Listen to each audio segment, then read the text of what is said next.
Moon was a small butterfly with bright, colorful wings. One day, she met a caterpillar named Thomas who was crying on a leaf. "Why are you crying?" "Everyone makes fun of me because I am slow and have no wings." Moon paused and then said, "I was a caterpillar too. Soon you will transform into something beautiful. In the meantime, you are perfect just as you are." From that day on, Moon visited Thomas every afternoon. She told him stories and made him laugh. When other insects teased him, Moon stood up for him with courage. Weeks passed and Thomas built his cocoon.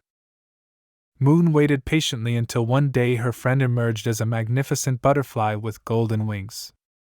"Thank you for believing in me when nobody else did." Moon smiled. True friends see the beauty that others cannot see yet.